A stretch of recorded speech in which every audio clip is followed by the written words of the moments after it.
फिर हम आए हैं दोबारा एक नया टॉपिक लेके। ठीक है, हम लोग NCERT plus competition view point से जो है टॉपिक्स को स्टडी कर रहे हैं। हम लोगों ने पॉलिटिकल साइंस के टॉपिक्स जो है वो स्टार्ट किए हैं और उसमें आज हम एक नया चैप्टर शुरू करने जा रहे हैं जिसके बारे में बताया है that international organisations. International organisations के बारे में हम लोग डेली न्यूज़पेपर में, करंट अफेयर में, हिंदूज में इसका जिक्र जो है वो पढ़ते रहते हैं कि ये इंटरनेशनल ऑर्गेनाइजेशन ने ये किया। तो आज हम इसकी बिल्कुल बेसिक से स्टार्ट करेंगे कि क्या इंटरनेशनल ऑर्गेनाइजेशंस थी, कैसे इनका ओरिजिन हुआ, ठीक है, और क्या ये काम करती हैं। तो आज का जो टॉपिक रहेगा इंटरनेशनल ऑर्गेनाइजेशन पे, उसमें हम यूनाइटेड नेशंस की बात करेंगे। यूनाइटेड नेशंस जो था वो कैसे आया, क्यों आया। दोस्तों, जब ये फाउंडेड हो रही थी तो उस टाइम का सिनेरियो हम लोग अगर स्टडी करें तो हम सब जानते हैं कि इस टाइम का सिनेरियो जो था बहुत ही वॉर से, वर्ल्ड वॉर 1 हुआ, वर्ल्ड वॉर 2 हुआ, उससे पहले भी जो थे बहुत सारे वॉर्स, कंट्रीज आपस में एक दूसरे के ऊपर अटैक्स करती थी। किस लिए? इकोनॉमी के लिए, अपना एरिया एक्सपैंड करने के लिए। ठीक है, बहुत सारे जो थे वो रीजंस थे। मेजॉरिटी रीजन जो इकोनॉमी से रिलेटेड है, अपने आप को फैलाना। ठीक है, तो ये धीरे धीरे क्या है, सेट ऑफ वॉर्स ऐसे ही चलते रहे। कैसे एक स्टेबिलिटी, आज का टाइम अगर हम देखें comparative to the previous one, ठीक है, एक स्टेबल आपको ग्लोब मिलता है, एक स्टेबल सिनेरियो आपको मिलता है। हालांकि बहुत सारी मिस इंटरनेशनल और कम्युनिटीज हैं जो आपस में लड़ती हैं। ठीक है, और कैसे वन कंट्री सेकंड कंट्री पे दबाव बना भी रही है। अगर हम इंडिया के सिनेरियो में बात करें तो चाइना एक काइंड से प्रेशर बेल्ट क्रिएट कर रहा है इंडिया पे, बट फिर भी एक वॉर जैसी सिचुएशन जो है वो बहुत ही रेयर चांस है कि हाँ, फिर भी एक कॉपरेशन जो है वो चला रहता है। एक बात हमेशा याद रखना, इंटरनेशनल पॉलिटिक्स में कोई किसी का दोस्त नहीं है, सब एक दूसरे के साथ जुड़े हैं मतलब से। ठीक है, मतलब है तो जुड़े हैं। आप ये बात अब अच्छे से जान चुके होंगे अगर आप करंट अफेयर्स बहुत अच्छे से पढ़ते हैं। मतलब है तो साथ है, नहीं है तो किसी के नहीं है। तो आइए चलते हैं, बात करते हैं इंटरनेशनल ऑर्गेनाइजेशन में यूनाइटेड नेशन की। तो यूनाइटेड नेशन जो था वो कब आया? 1945 में इसकी एस्टेब्लिशमेंट हुई है। और ये था क्या? ये इंटरनेशनल इंटर गवर्नमेंट ऑर्गेनाइजेशन है। ध्यान रखना, इंटर गवर्नमेंट ऑर्गेनाइजेशन। अब मीन्स कंट्रीज की जो गवर्नमेंट है आपस में इंटरकनेक्ट है, कंट्रीज की गवर्नमेंट के बीच में समझौता जो है वो हुए हैं। उस टाइम पे जो स्टार्टिंग में इसका एम जो था, आज भी यही है वैसे, international peace and security. International peace and security जो इसका मेन एम था, क्योंकि वर्ल्ड वॉर 2 से अभी गुजरे थे, 1 से भी गुजर चुके हैं, तो पीस लाना दुनिया में बहुत ज़रूरी है। आफ्टर दैट कोल्ड वॉर भी चला, पर चलो लड़ाई तो नहीं हुई। नेक्स्ट चलते हैं प्रेजेंट मेंबर। अगर आज का सिनेरियो में इसके 193 प्रेजेंट मेंबर हैं प्लस 2 ऑब्जर्वर स्टेट्स हैं। स्टेट यहाँ पे रेफर किया गया है हमारी कंट्री को। वर्ल्ड पॉलिटिक्स में स्टेट जो है वो कंट्री को माना जाता है, मानते हैं। एंड इसका हेडक्वार्टर जो है वो न्यूयॉर्क में है, यूनाइटेड नेशन का। और जर्नल आज का जो एक टोटल प्री फैक्चुअल इंफॉर्मेशन है, प्री ओरिएंटेड है, और पर फिर भी आपको ये चीजें पता होनी चाहिए। आप प्रेजेंट जनरल सेक्रेटरी जो है वो इसके एंटोनियो गुटेरेस हैं। प्रोनाउंसिएशन में मेरा थोड़ा ऊपर नीचे हो सकता है, आप अपने हिसाब से इसको प्रोनाउंस कर लें। तो आइए जानते हैं कि ये यूएन जो थी वो बनी कैसे। ठीक है, क्या इसका हिस्टोरिकल बैकग्राउंड रहा होगा, बहुत इंटरेस्टिंग है, ध्यान से सुनना इसे। ठीक है, तो आज शुरू करते हैं हम इसकी हिस्ट्री पे। तो यूएन की जो हिस्ट्री है वो स्टार्ट होती है बनने की, ले फाउंडेशन जो था वो 1899 का। There is a international peace conference, और ये हुई कहाँ? कुवैत में। कुवैत जो जगह है वो नीदरलैंड में है।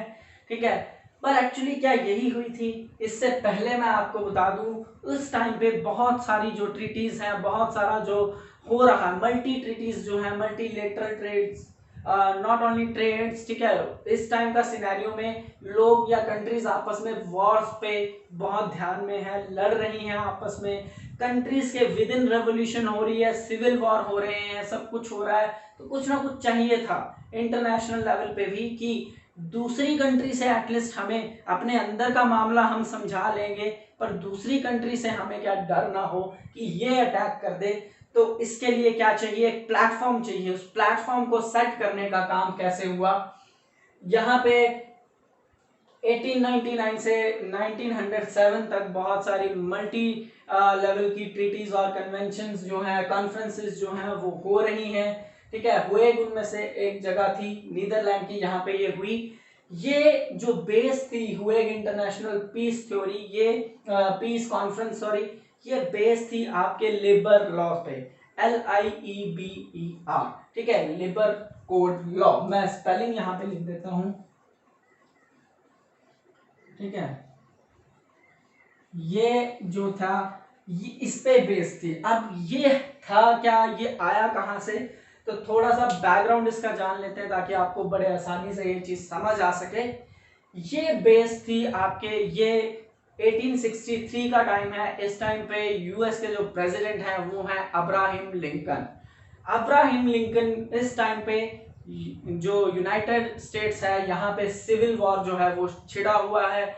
अब सिविल वॉर के टाइम पे, ठीक है, इन्होंने एक कोड तैयार किया, एक सेट तैयार किया कि कैसे मार्शल लॉ के टाइम पे बिहेव करना है, सिविलियंस को प्रोटेक्ट करना है, जो लैंड है उसको भी प्रोटेक्ट करना है। एक सेट ऑफ कोड था कि कैसे बिहेव किया जाए, ठीक है, मिलिट्री कैसे बिहेव करेगी, तो सेट ऑफ कोड था, उसी पे ये बेस थी। उसके बाद क्या होता है 1800, ठीक है, 1898 में, ठीक है, सर निकोलस टू जो है वो रिप्रेजेंट करते हैं, वो एक फॉर्मल आइडिया देते हैं कि हाँ ये एक चीज होनी चाहिए, ठीक है। तो उसके बाद 1899 में, ठीक है, ग्रुप ऑफ ट्रीटीज के बाद, ग्रुप ऑफ इसके बाद, ठीक है, इंटरनेशनल पीस कॉन्फ्रेंस में ये चीज रखी जाती है। तो ये फर्स्ट फॉर्मल कॉन्फ्रेंस थी जिसमें वॉर टाइम या सिविल वॉर्स को कैसे रिप्रेजेंट किया जाए, क्या वॉर थ्रेट जो था, ठीक है, उसको कैसे निगोशिएट किया जाए, इस पे जो है वो फॉर्मल तरीके से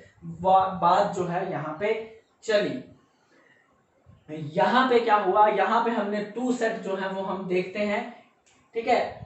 1899 में ये स्टार्ट हो रही है एंड ये दो चीजें हम यहाँ पे अपनाते हैं, ठीक है, दोनों चीजें हम यहाँ पे अपनाते हैं। First is convention for Pacific settlement, international dispute and permanent court of arbitration, ठीक है। कैसे जो है इंटरनेशनल डिस्प्यूट को उसके समझाया जाए और उसको समझाने के लिए, उसको सेटल आउट करने के लिए क्या होना चाहिए, एक परमानेंट कोर्ट यहाँ पे उन्होंने एस्टेब्लिश करने की बात की। ये 1899 में इस कॉन्फ्रेंस का रिजल्ट था। देन आफ्टर दैट जो भी रिजल्ट यहाँ पे निकले हैं वो 1900 में क्या हुए हैं, उनको इफेक्टिव लाया गया और उसी दौरान international that is permanent court of arbitration जो है 1902 में इसी के अंदर जो है इसको एस्टैब्लिश किया गया। और दिस विल बिकम, ठीक है, यही हम देखेंगे कि ये चीज जो है वो आज का जो इंटरनेशनल कोर्ट ऑफ जस्टिस है इसका फोररनर थी। इसी के बेस पे हमारा इंटरनेशनल कोड ऑफ जस्टिस जो है वो बनाया गया है। अब चलते हैं आगे यूनाइटेड नेशन की तरफ, यूनाइटेड नेशन की फॉर्मेशन। अब क्या हो रहा है, ठीक है, 1907 के बाद भी थर्ड टाइम जो है उस कॉन्फ्रेंस की बात की जाती है 1914 में एंड 1915 में। 1914 और 15 में दोबारा दिस इंटरनेशनल पीस कॉन्फ्रेंस की बात की जाती है। 1914 में वो ओरिजिनली रखी गई थी बट उसको क्या किया गया, ट्रांसफर किया गया 1915 में। But unfortunately we all know कि 1914 में क्या होता है, वर्ल्ड वॉर 1 स्टार्ट हो चुका होता है, इसलिए ये इंटरनेशनल पीस ट्रीटी जो है वो 1915 में पॉसिबल नहीं हो पाती। आफ्टर दैट जब वर्ल्ड वॉर 1 जो है वो खत्म होता है 1919 में, वो होता है ट्रीटी ऑफ वर्सलिस के अकॉर्डिंग।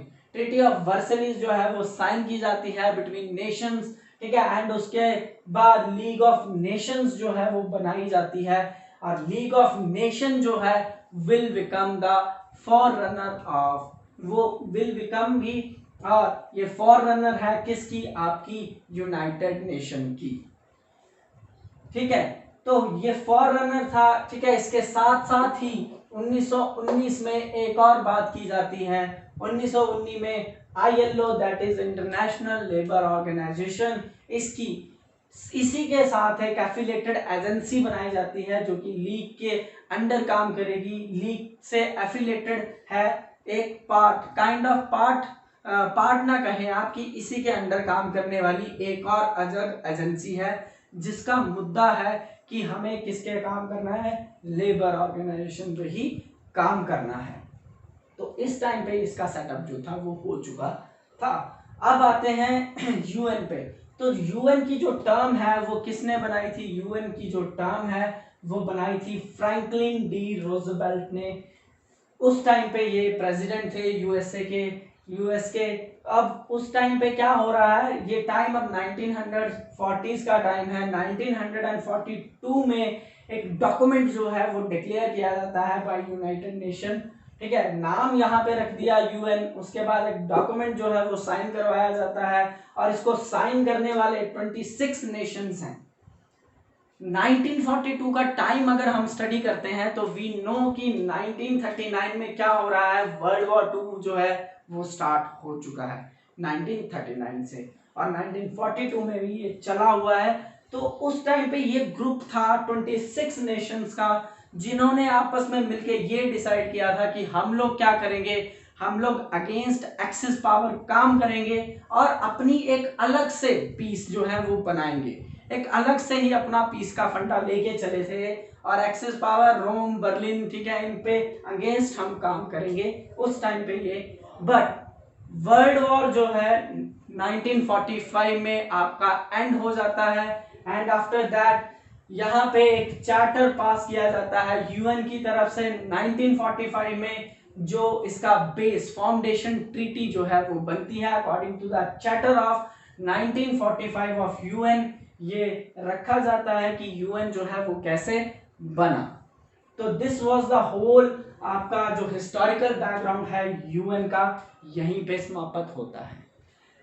नेक्स्ट हम देखेंगे कि यूएन जो है वो कैसे काम करता है, यूएन के अंडर ऑर्गन्स क्या क्या हैं, इसकी एजेंसीज क्या क्या हैं, जिनमें से एक एजेंसी ये है, और क्या इसमें एम और प्रोसीजर और कैसे ये करंट सिचुएशन में क्या क्या दिक्कत हैं इनको आ रही हैं।